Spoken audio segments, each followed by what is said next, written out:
एक बार फिर से स्वागत है आप सभी का आपके अपने YouTube चैनल ब्लॉग खोजे में। आशा करते हैं आप सभी बहुत अच्छे होंगे और पढ़ाई वढ़ाई कर रहे होंगे, अच्छे से तैयारी कर रहे होंगे।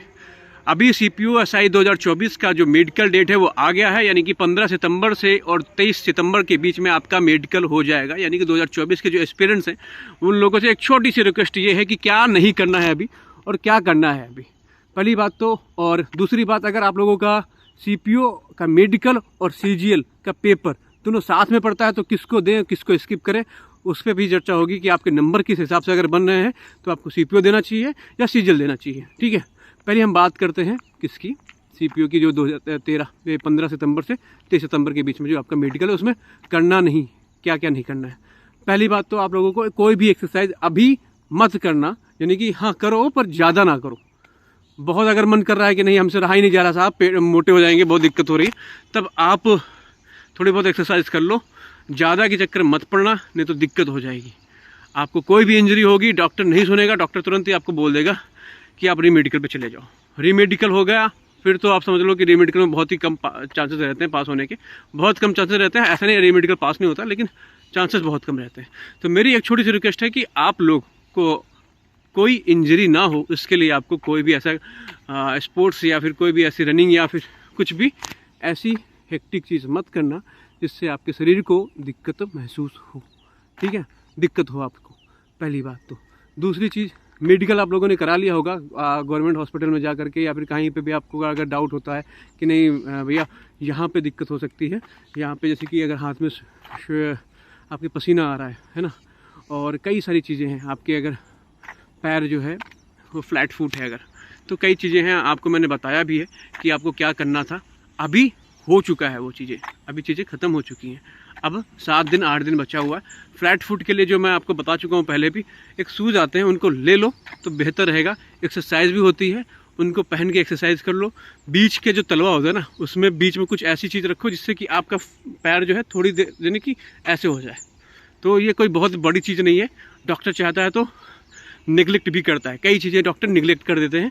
यानी कि अगर आपका 100% फ्लैट फुट है तो फिर वहाँ पे दिक्कत होगा, और 100% अगर कोई चीज़ ऐसी है कि नहीं ये सही नहीं हो सकती या फिर डॉक्टर इसको छोड़ नहीं सकते, तब वहाँ पे दिक्कत होगी। और अभी परेशान होने की कोई ज़रूरत नहीं है कि आपको ऐसा नहीं भैया ये बताओ कि आप ये कर लेते हैं, भैया ये कर लेते हैं, भैया यहाँ पे दिक्कत है मेरे को, भैया ये मेरी को नाक में दिक्कत है, नाक की हड्डी की दिक्कत है। तो वो सब चीज़ें मत करो सोचना, बिल्कुल भी बिना माइंड में कुछ भी ऐसे लिए ऐसे जाओगे तो बेहतर रहेगा आपके लिए। BP की प्रॉब्लम सब कुछ, ये सब डॉक्टर वहाँ पे जो भी आपका डॉक्टर रहेगा वो सब चीज़ें पता है उनको कि आप प्री मेंस सब कुछ दे करके आ रहे हो, तो इतनी जल्दी आपको डॉक्टर वहाँ से नहीं हटाता। ठीक है, पर ये कहूँगा कि अभी अपने माइंड को थोड़ा सा कंट्रोल करके पीस हो करके चीज़ों को बेहतर करने की कोशिश करो तो बेहतर रहेगा आपके लिए। ठीक, अब बात करते हैं दूसरी बात, CPU SI और CGL का दोनों का, अगर CPU का मेडिकल और CGL का एग्ज़ाम यानी कि प्री एग्ज़ाम साथ में पड़ रहा है, उसी दिन को पड़ रहा है, तब आपको क्या करना है क्या नहीं करना है। पहली बात तो अगर आप CGL में आपको लगता है कि यार CGL देने से हो जाएगा और CPU आपको नहीं ज्वाइन करना है तो आप CGL देना।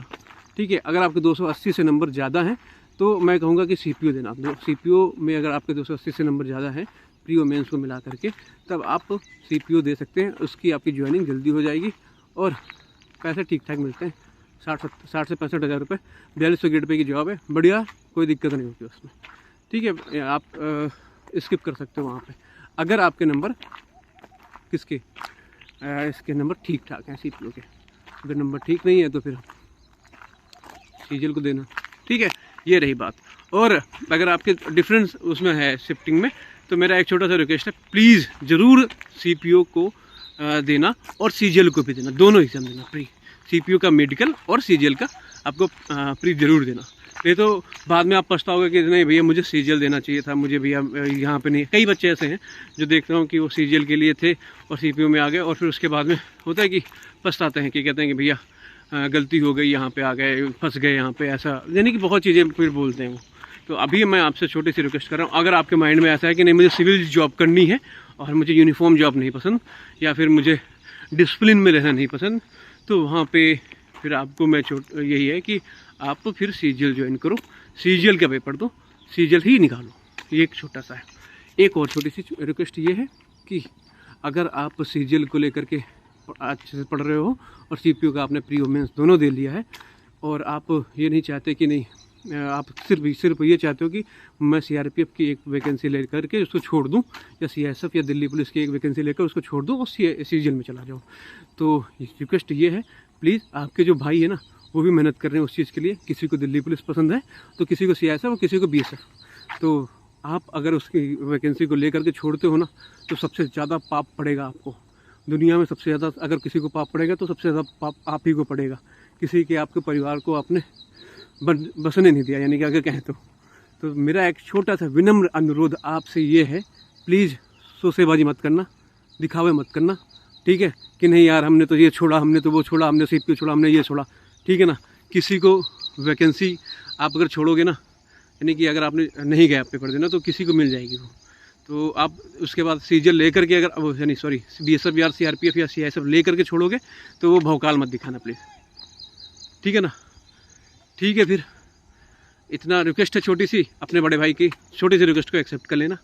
अगर आप चैनल पर नए हैं तो सब्सक्राइब करिए और चैनल पर अगर पुराने हैं तो लाइक और शेयर जरूर करिए, और ठीक है ऐसे बने रहिए हमारे साथ में। तब तक के लिए जय हिंद।